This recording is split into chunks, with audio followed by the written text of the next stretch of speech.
हरे कृष्णा। गुरुवार व्रत कथा। गुरुवार व्रत की पूरी कथा जिसे सुनने से मिलेगी देव बृहस्पति की कृपा। देव गुरु बृहस्पति को बुद्धि और शिक्षा का कारक माना जाता है। गुरुवार को बृहस्पति देव की पूजा करने से धन, विद्या, मान, सम्मान, प्रतिष्ठा और कई अन्य मनोवांछित फल की प्राप्ति होती है। धार्मिक ग्रंथों के अनुसार गुरुवार को भगवान बृहस्पति की पूजा का विधान है। गुरुवार के दिन व्रत और कथा सुनने से घर परिवार में सुख समृद्धि बनी रहती है। आइए जानते हैं गुरुवार व्रत कथा के बारे में। देव गुरु बृहस्पति को बुद्धि और शिक्षा का कारक माना जाता है। गुरुवार व्रत कथा। कथा के अनुसार प्राचीन काल की बात है। किसी राज्य में एक बड़ा प्रतापी और दानी राजा रहता था, यानी कि राज करता था। वह हर गुरुवार को व्रत रखकर दीन दुखियों की मदद करके पुण्य प्राप्त करता था। परंतु ये बात उसकी रानी को अच्छी नहीं लगती थी। वह न तो व्रत करती थी और न ही दान पुण्य में विश्वास रखती थी। इतना ही नहीं, वह राजा को भी ऐसा करने से मना करती थी। एक समय की बात है, राजा शिकार खेलने के लिए वन गए। घर पर रानी और दासी थी। उसी समय गुरु बृहस्पति देव साधु का रूप धारण कर राजा के दरवाजे पर भिक्षा मांगने आए। साधु ने जब रानी से भिक्षा मांगी तो वह कहने लगी, हे साधु महाराज, मैं इस दान और पुण्य से तंग आ गई हूँ। आप कोई ऐसा उपाय बताएं जिससे कि सारा धन नष्ट हो जाए और मैं आराम से रह सकूं। इतना सुनकर बृहस्पति देव ने कहा, हे देवी, तुम बड़ी विचित्र हो। संतान और धन से कोई दुखी होता है?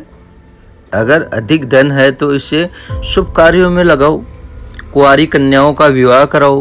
विद्यालय और बाग बगीचे का निर्माण कराओ, जिससे तुम्हारे दोनों लोग सुधरे।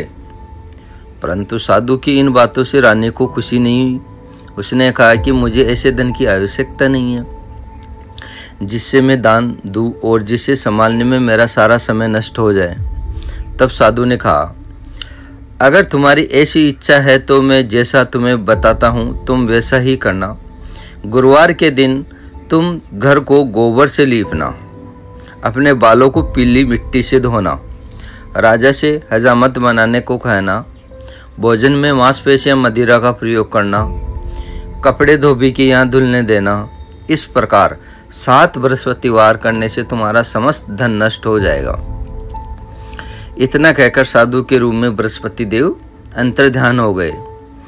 साधु के अनुसार कई बातों को पूरा करते हुए रानी को केवल 3 बृहस्पति ही बीते थे कि उसकी समस्त धन संपत्ति नष्ट हो गई। भोजन के लिए राजा का परिवार तरसने लगा। तब एक दिन राजा ने रानी से बोला कि हे रानी, तुम यहीं रहो, मैं दूसरे देश को जाता हूँ, क्योंकि यहाँ पर सभी लोग मुझे जानते हैं, इसलिए मैं कोई छोटा कार्य नहीं कर सकता। ऐसा कहकर राजा दूसरे देश चला गया। वहाँ वह जंगल से लकड़ी काटकर लाता और शहर में बेचता। इस तरह वह अपना जीवन व्यतीत करने लगा। इधर राजा के प्रदेश जाते ही रानी और दासी दुखी रहने लगी। एक बार जब रानी और दासी को 7 दिन तक बिना भोजन के रहना पड़ा तो रानी ने अपनी दासी से कहा कि हे दासी, पास ही के नगर में मेरी बहन रहती है, वह बड़ी धनवान है। तू उसके पास जा और कुछ ले आ, ताकि थोड़ी बहुत गुजर बसर हो जाए। दासी रानी की बहन के पास गई। उस दिन गुरुवार था और रानी की बहन उस समय बृहस्पतिवार व्रत की कथा सुन रही थी। दासी ने रानी की बहन को अपनी रानी का संदेश दिया, लेकिन रानी की बड़ी बहन ने कोई उत्तर नहीं दिया। जब दासी को रानी की बहन से कोई उत्तर नहीं मिला तो वह बहुत दुखी हुई, और यानी कि बहुत ही ज़्यादा दुखी हुई और उसे क्रोध भी आया। दासी ने वापस आकर रानी को सारी बात बता दी। ये सुनकर रानी ने अपने भाग्य को कोसा। उधर रानी की बहन ने सोचा कि मेरी बहन की दासी आई थी, परंतु मैं उससे नहीं बोली, इससे वह बहुत दुखी हुई होगी। कथा सुनकर और पूजा समाप्त करके वह अपनी बहन के घर आई और कहने लगी, हे बहन, मैं बृहस्पतिवार का व्रत कर रही थी, तुम्हारी दासी मेरे घर आई थी, परंतु जब तक कथा होती है तब तक न तो उड़ते हैं और न ही बोलते हैं, इसलिए मैं नहीं बोली। बताओ दासी क्यों आई थी? रानी बोली, बहन, तुमसे क्या छिपाऊं? हमारे घर में खाने तक को अनाज नहीं है, ऐसा कहते कहते रानी की आंखें भर आई। उसने दासी समेत पिछले 7 दिनों से भूखे रहने की पूरी बात अपनी बहन को बता दी। रानी की बहन बोली, देखो बहन, भगवान बृहस्पति देव सबकी मनोकामना को पूर्ण करते हैं। देखो शायद तुम्हारे घर में अनाज रखा हो। पहले तो रानी को विश्वास नहीं हुआ, पर बहन के आग्रह करने पर उसने अपने दासी को अंदर भेजा तो उसे सचमुच अनाज से भरा एक घड़ा मिल गया। ये देखकर दासी को बड़ी हैरानी हुई।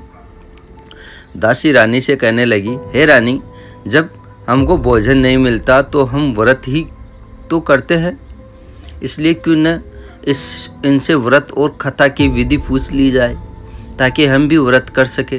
तब रानी ने अपनी बहन से बृहस्पतिवार व्रत के बारे में पूछा।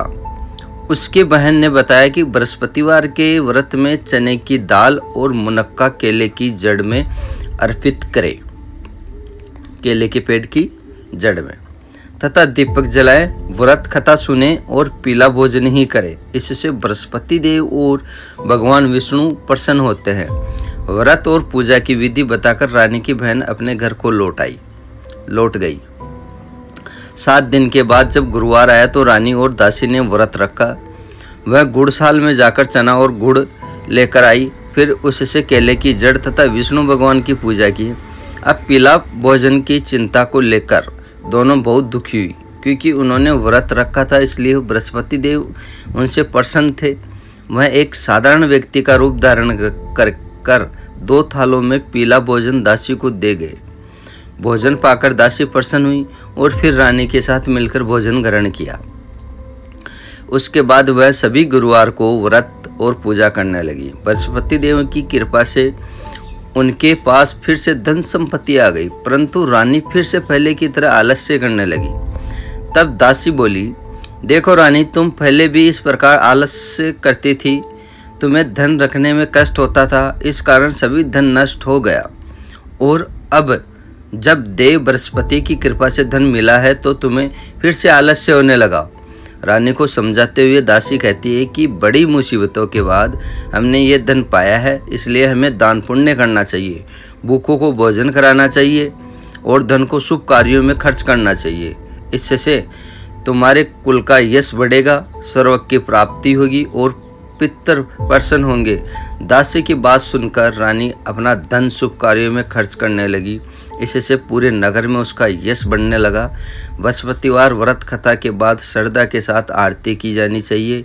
इसके बाद प्रसाद बांटकर उसे ग्रहण करना चाहिए। तो इस प्रकार गुरुवार की व्रत कथा संपूर्ण होती है। हरे कृष्णा।